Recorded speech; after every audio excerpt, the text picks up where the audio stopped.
ಯಾವ ಪೂಜೆ ನಡೀತಾ ಇದೆ, ಯಾರು ಮಾಡ್ತಾ ಇದ್ದಾರೆ, ನನ್ನ ಮೇಲೆ ಚೀಫ್ ಮಿನಿಸ್ಟರ್ ಎಲ್ಲ ಸೇರಿಸಿ ಶತ್ರು ಸಂಹಾರ ನಡೀತಾ ಇದೆ. ಶತ್ರು ಸಂಹಾರ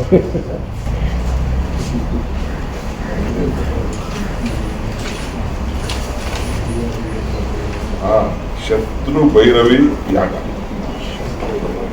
ಕೇರಳ ರಾಜರಾಜೇಶ್ವರಿ ದೇವಸ್ಥಾನದ ಆಸುಪಾಸಿನಲ್ಲಿ ಈ ಯಾಗ ಶತ್ರುವಿನ ಸಂಹಾರ ಯಾಗ. ಈ ಯಾಗಕ್ಕೆ ಪಂಚಬಲಿ ಕೊಡುತ್ತಿದ್ದಾರೆ. ಎಲ್ಲ ಕೆಂಪು ಬಣ್ಣದ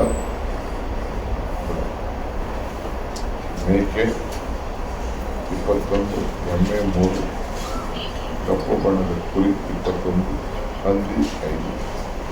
ಈ ಯಾಗ ಮಾಡೋದ್ರಿಂದ ಮನುಷ್ಯ ಚಲಚಲತೆಗಳಿಗೆ ಒಳಗಾಗುತ್ತದೆ. ಗೋರಿಗಳ ಮೊರೆ ಹೋಗಿರುತ್ತಾರೆ. ಆಲ್ರೆಡಿ ಆಗಿದೆ ಅಂತಾನು ಆಗುತ್ತೆ, ನಡೀತಾರೆ. ಈಗ ಪ್ರಸ್ತುತ ನಡೀತಿದೆ ಸರ್. ನಮಗೆ ಕೇರಳದಿಂದ ಯಾರು ಮಾಡಿದ್ದಾರೆ, ಮಾಡ್ತಾ ಇದ್ದಾರೆ ಅಂತ ನಮಗೆ ವರದಿ ಪಾಲ್ಗೊಂಡವರು ನಮ್ಮ ಗಮನ ತಿಳಿಸ್ತಾರೆ. ಈಗ ಪ್ರೆಸೆಂಟ್ ಅಲ್ಲಿ ಇದ್ದಾರೆ ಸರ್, ನಡೀತಾರೆ. ಯಾರಿದ್ದಾರೆ ಅಂತ ಮಾಹಿತಿ ಗೊತ್ತಿದೆ ಸರ್.